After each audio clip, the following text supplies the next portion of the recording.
Bonsoir à tous et bienvenue dans cette édition. La météo prévoit en cours de nuit des activités pluvio-orageuses faibles à localement modérées sur le sud des régions de Zender, Maradi, Tawa et sur la moitié sud des régions du fleuve. Le Niger célèbre demain 31 juillet 2014 la journée nationale des personnes handicapées sous le thème « Promouvoir une société inclusive pour les personnes vivant avec un handicap à travers un développement participatif ». À cette occasion, la ministre de la Population, de la Promotion de la Femme et de la Protection de l'Enfant a livré un message ce matin dont je vous propose de suivre un extrait.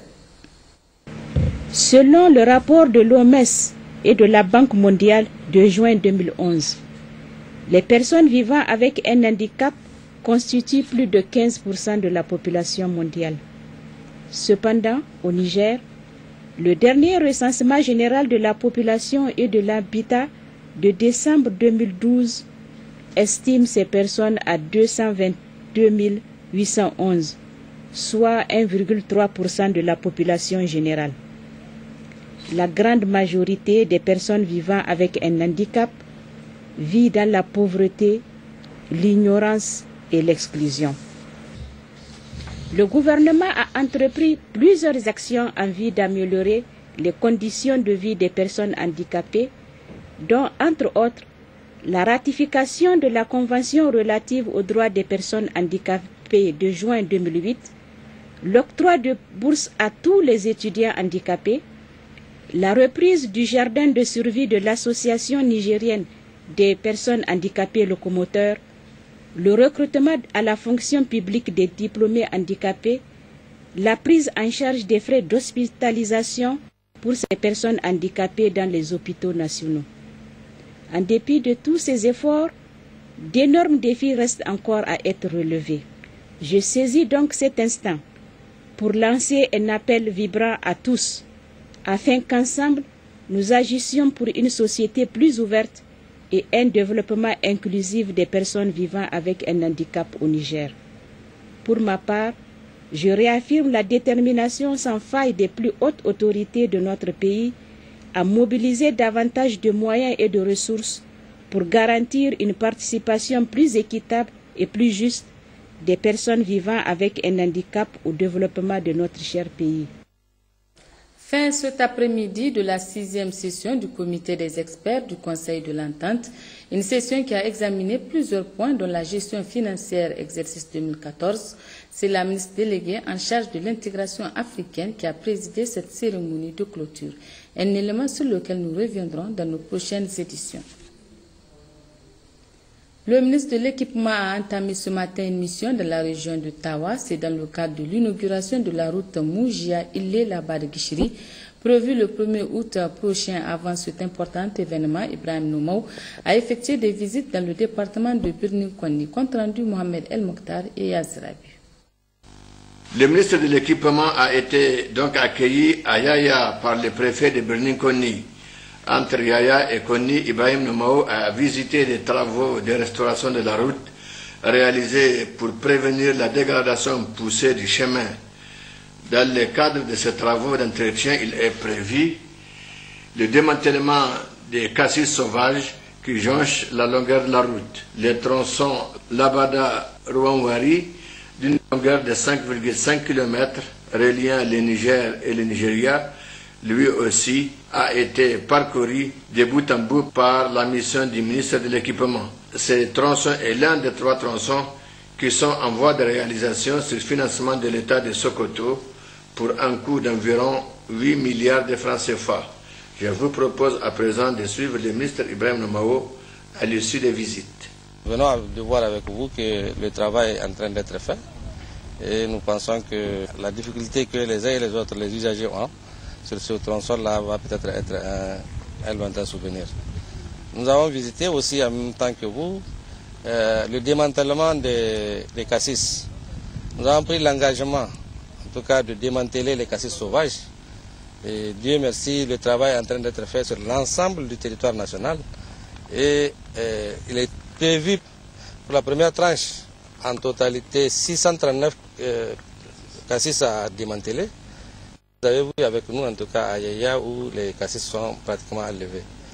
Et nous en appelons en tout cas au sens élevé des responsabilités des populations de ne plus nous remettre ces cassis. Parce que dorénavant, ceux qui le feront en tout cas seront frappés par la loi. Et nous avons pensé aussi visiter le tronçon La Boda Rouaouri, un tronçon que nous avons lancé il n'y a pas longtemps à Souloulou, fruit de la coopération Niger-Sokoto, en tout cas une aide du gouvernement de Sokoto, qui a prévu de nous réaliser 3 routes. La route de Souloulou, qui passe par Souloulou sur la RNA, la route de Gada Galmi et la présente route, que nous venons de suivre, qui fait 5,5 km, qui est en tout cas en voie d'être terminée, vous avez vu avec nous, et que nous allons en tout cas attendre avec impatience la réalisation des autres tronçons. C'est vrai que le tronçon Souloulou est déjà aussi très avancé et celui de Galmi a été aussi entamé. C'est dire que nous sommes en tout cas très satisfaits de ce que nous venons de voir et nous allons en tout cas les accompagner pour que le travail se fasse dans les normes requises. Restons à Tawa où le gouverneur était hier à Ilela, objectif s'inquiéter du niveau d'exécution des travaux du tronçon Ilela-Dandaji, long de 17 km. Il est accompagné dans ce déplacement des autorités administratives d'Ilela. Les détails avec Hawa Mamoudou et Yazirabu. Il faudrait tout de suite rappeler que les travaux de la route Moujia-Ilela-Baradjishiri, confiés à l'entreprise CSE, d'une enveloppe de plus de 19 milliards de francs CFA sont achevés. À cela s'ajoutent les travaux de réhabilitation du tronçon Ilela-Dandaji, long de 17 km pour un coût global de plus de 2 milliards de francs CFA, confiés au groupement d'études et de réalisation multisectorielle GERM. Le niveau d'exécution des travaux est de 19,61% à la date du mois de juin dernier. L'objectif principal est de contribuer efficacement au désenclavement des zones concernées pour une amélioration du réseau des voies rurales, l'amélioration de l'accès des plus pauvres aux services sociaux de base, l'accroissement des échanges commerciaux, la compétitivité des produits, la réduction et le désenclavement des zones à haute productivité agricole. Tels sont entre autres les grands avantages de ces routes, compris très tôt par les autorités de la 7e République, au premier rang desquels son Excellence Mahamadou Issoufou, président de la République, chef de l'État. Au lendemain des importantes précipitations enregistrées dans la région de Tillabéri ayant occasionné des menaces sur les routes, notamment sur les ponts, le gouverneur de la région s'est rendu dimanche dernier sur le terrain. D'autres précisions avec Sahabi Bouda et Jipounou. Accompagné par les techniciens de l'équipement, Assimiou Diabéri est allé voir l'ampleur des menaces et les dégradations causées par ces intempéries. Assimiou Diabéri s'est d'abord rendu au niveau du pont du village de Sorbonne Hausa qui a connu de sérieux ravinements qui nécessitent une intervention énergique avant l'arrivée de prochaines pluies. Au PK 57, juste après l'embranchement du bac Farié, ce pont a également subi une forte dégradation. Ici, le gouverneur a reçu les explications des techniciens sur les mesures envisagées et les travaux de réparation ou de protection déjà en cours grâce à la promptitude avec laquelle les autorités du ministère de l'Équipement ont réagi pour éviter le pire.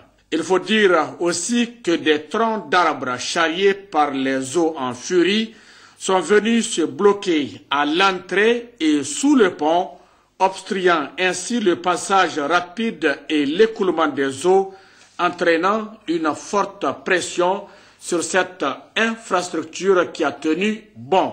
Les travaux d'urgence entrepris se résument en une protection en gabion et en péré maçonné pour réparer les dégradations des 2 entrées du pont et le dessouchage des troncs d'arbres pour renforcer la capacité de résistance de l'ouvrage. Le gouverneur Assimiou Diabéri a donné des instructions fermes pour que les travaux se fassent dans les règles de l'art pour éviter des situations difficiles si ces ponts venaient à céder. Aux usagers de la route, le gouverneur Assimiou Diabéri a demandé d'être vigilants et prudents au niveau de ces ponts où se déroulent les travaux et d'observer les consignes et de respecter les panneaux de signalisation. Le gouverneur de la région de Tillabéri a également visité jeudi dernier les locaux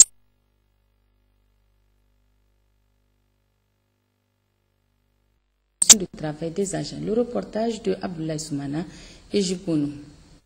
Le gouverneur de la région de Tillabéri, Assimou Diabiri, a visité les bureaux et les cabines de la station régionale ORTN de Tillabéri. Au cours des échanges à toutes les étapes, le responsable de la station régionale a présenté ses collaborateurs et fourni au gouverneur dans les moindres détails le fonctionnement de cet organe de médias qui emploie 21 agents et collaborateurs confondus et les difficultés rencontrées. El Hadji Sahabi Bouda a rappelé les importants moyens déployés par les responsables en charge du ministère de la Communication et des responsables de l'ORTN afin de permettre aux agents de remplir convenablement leur cahier de charge.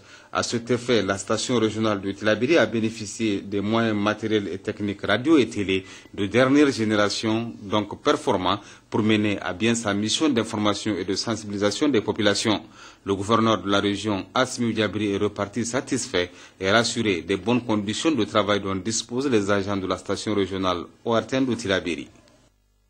À la veille du départ du deuxième contingent nigérien de la MINUSMA, 850 hommes, le chef d'état-major des armées, le général de division Seyni Garba, est allé les galvaniser au centre de maintien de la paix des fans situés à Walam où ils ont passé 45 jours de préparation.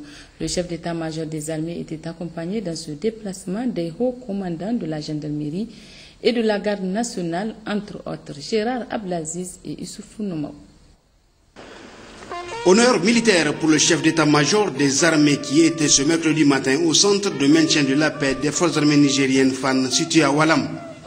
Le général divisionnaire Seyni Garba, accompagné du haut commandant de la gendarmerie nationale, le général Moukele Issa, et du haut commandant de la garde nationale, le lieutenant-colonel Oumar Tawaye, est allé réitérer le soutien des plus hautes autorités et prodiguer les conseils d'usage au deuxième contingent militaire mixte nigérien qui est prêt à quitter pour la mission internationale des Nations Unies pour la stabilisation au Mali, MINUSMA, après une formation de 45 jours.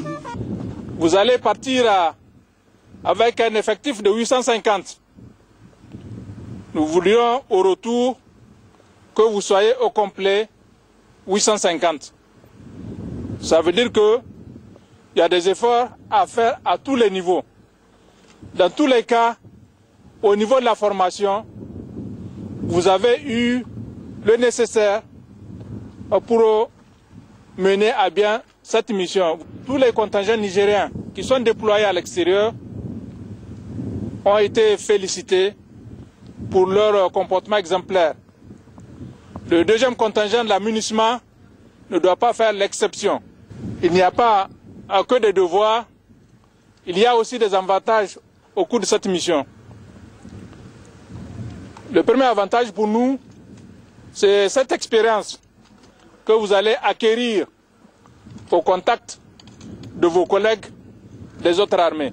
À l'issue de la mission, vous allez quand même bénéficier d'un revenu qui vous permettra de vous réaliser, qui vous permettra de préparer votre retour à la vie civile, votre retour à la retraite, par l'acquisition éventuelle des logements sociaux qui sont en construction actuellement sous l'impulsion de son Excellence El Hadji Issoufou Mamadou, président de la République, chef de l'État, chef suprême des armées.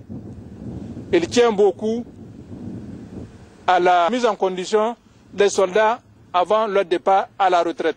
Abordant dans la même lancée, les hauts commandants de la gendarmerie et de la garde nationale ont insisté sur le respect strict par les éléments du dit contingent des règles onusiennes en matière de maintien de la paix. Ils leur ont aussi demandé d'éviter tout ce qui pourrait engendrer des problèmes de mœurs. Le souci de la hiérarchie militaire est de préserver la renommée internationale dont jouissent les forces armées nigériennes. C'est au lieutenant-colonel Moussa Mahamadou qu'on a confié la lourde responsabilité de commandement de ce deuxième contingent nigérien de la MINUSMA qui va séjourner au Mali pendant un an. Le départ des éléments précurseurs de cette mission est prévu dès demain. Les autres suivront les 4 et 5 août prochains. Ce communiqué de presse, Bureau de restructuration et de mise en œuvre de l'industrie du Niger, dans le cadre du programme d'appui à la dynamisation du secteur privé et au développement des échanges financés par l'Union européenne, le Bureau de restructuration et de mise à niveau de l'industrie du Niger a obtenu un appui financier pour renforcer ses capacités d'intervention. Une partie des ressources est utilisée pour réaliser des activités de mise à niveau des ressources à entreprises industrielles, à savoir Duraplast SA, Imprimerie Albarka, Nouvelle Imprimerie du Niger, Promous Niger SA, Société de transformation alimentaire et Société Riz du Niger. Après la réalisation du diagnostic stratégique de ces entreprises en août 2013, la phase d'appui direct a démarré le 30 juin et se poursuivra jusqu'au 15 août 2014. Au cours de cette assistance technique, 21 actions immatérielles, formation du personnel, mise en place d'outils de gestion financière et comptable, organisation de la production, introduction de systèmes de management de la qualité, conquête de nouveaux marchés, etc. seront mises en œuvre par une équipe de 8 experts mobilisés à cet effet. À terme, ces interventions permettraient d'améliorer le management des entreprises concernées, d'augmenter leur rendement, d'accroître leur chiffre d'affaires et de créer de nouveaux emplois. Le Bureau de restructuration et de mise à niveau de l'industrie du Niger saisit cette occasion pour renouveler au nom du ministre d'État, ministre des Mines et du Développement industriel et de la ministre déléguée au développement industriel ses remerciements à la délégation de l'Union européenne. Séance de travail ce matin à Niamey entre le haut-commissaire à la modernisation de l'État et les secrétaires généraux des différents ministères et leurs adjoints. Une rencontre d'une journée sur le suivi et évaluation du management directorial au sein de l'administration. D'autres précisions avec Jocelyne Amoussou et Haman Seyne. Cette rencontre fait suite à la formation initiée en mai dernier par le Haut-Commissariat à la modernisation de l'État à l'intention de ces mêmes secrétaires généraux et leurs adjoints sur le management directorial. Aujourd'hui, il s'agit de faire le point des acquis. Nous allons voir avec vous quelles ont été les difficultés que vous avez rencontrées, quelles ont été les contraintes et aussi toutes les actions que vous avez initiées pour renforcer l'esprit d'équipe, pour améliorer la communication, pour améliorer la motivation. Des difficultés, il y en a selon les participants. La plus grande reste le changement de mentalité et de comportement. C'est surtout les activités d'imprévu qui, à chaque instant, essaient de nous dévier de nos programmations. Parce que c'est très difficile de respecter rigoureusement nos planifications, mais nous essayons quand même de le respecter et d'aller de l'avant. En un mot, il fallait donc remettre tous les agents de l'État au travail, c'est-à-dire ceux qui sont là, qui sont affectés et qui ne travaillent pas comme cela se doit, et être à l'écoute de tous les cadres de l'administration et des agents de l'État et leur permettre, chacun au poste où il est affecté, d'être plus efficace et d'apporter un rendement optimum pour que notre administration puisse, elle aussi, être vraiment efficace. Cette rencontre vise également à informer les secrétaires généraux et leurs adjoints sur le lancement très bientôt d'une mission sur l'élaboration du plan d'action de la politique nationale de modernisation de l'État qui sillonnera entre autres les différents ministères pour des informations. Ouverture ce matin à Niamey d'un atelier de formation des enseignants sur l'éducation civique et morale. Il est organisé par l'ONG IPEC Niger avec l'appui financier de son partenaire Hans Schedel.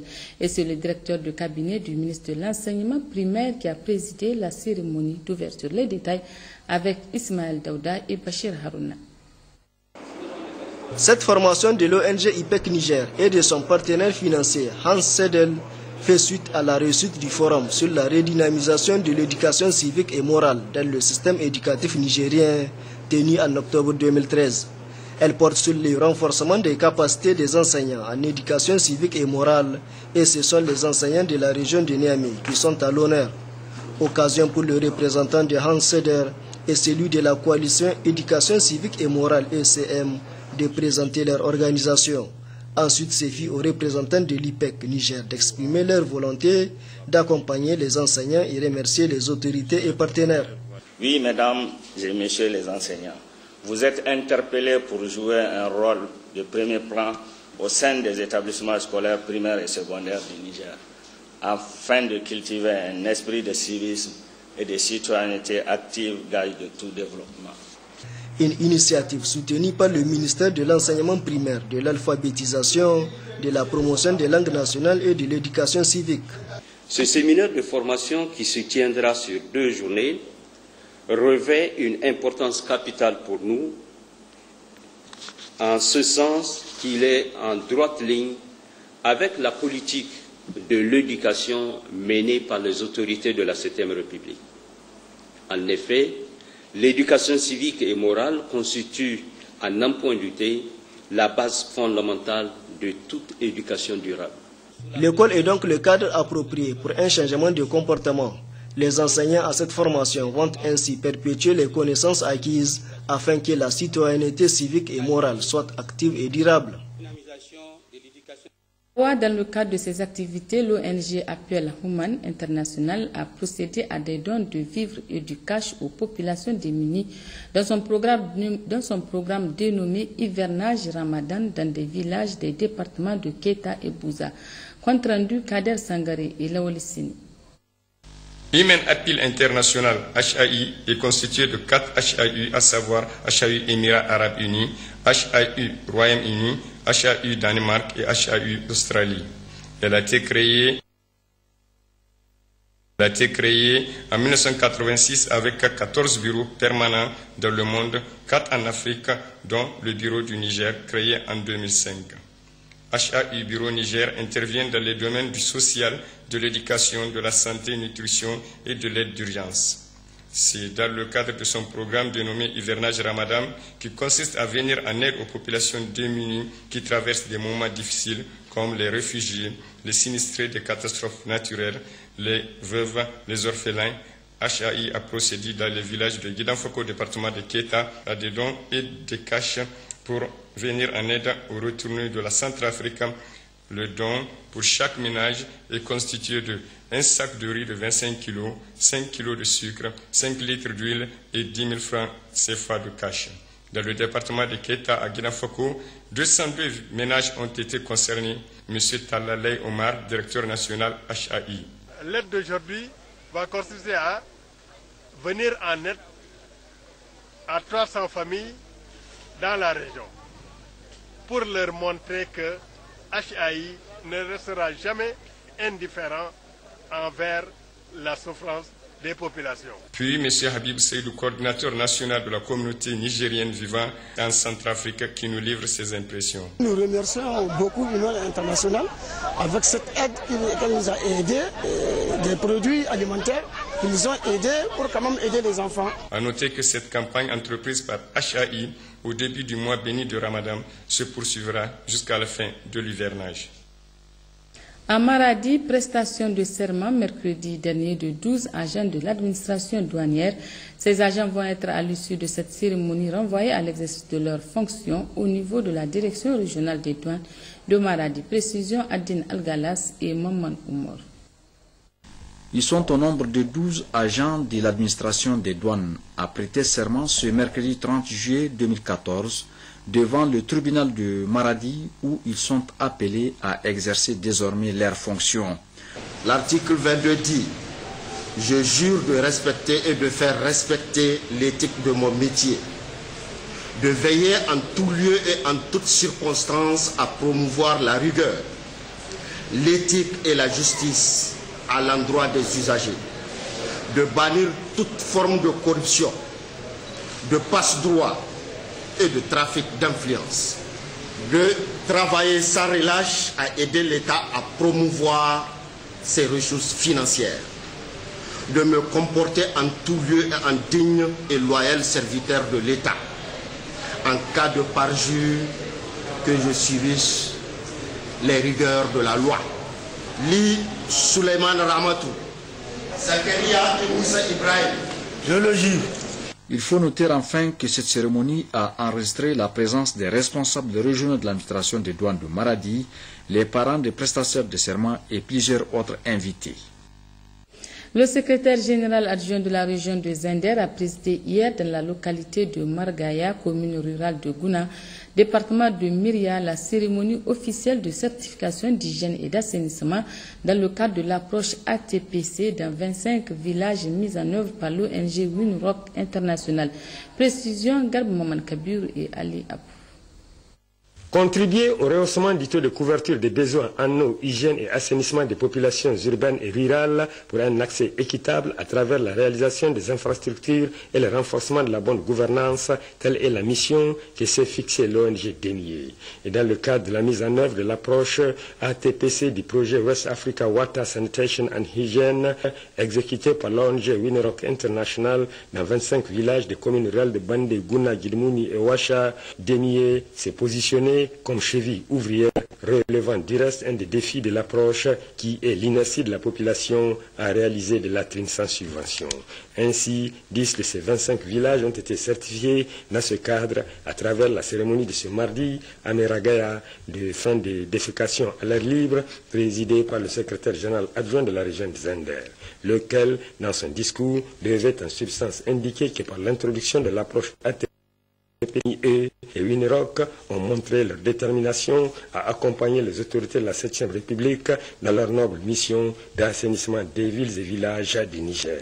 Et toutes ces actions correspondent aux axes stratégiques du programme de renaissance du président Issouf Mahamadou, pour lequel l'initiative 3N constitue l'élément majeur, a précisé Issa Moussa, avant d'encourager l'ONG DENIE et Winrock pour l'appui combien important à apporter à la région de Zender. Pour leur part, Abdou Mahamadou, représentant de DENIE, et Hawa Noma, directrice associée de Winrock, en intervenant, mettront l'accent sur la mission noble assignée à leurs deux structures, les tenants et aboutissants de leurs actions, la place des choix qu'occupe le volet hygiène et assainissement. Et pour rendre l'utile à l'agréable, un sketch de la troupe Enfani des Anders a été exécuté et qui retrace grandeur nature, l'importance de l'hygiène et de l'assainissement du milieu, ainsi que des récompenses aux 10 villages par du matériel leur permettant de poursuivre ces actions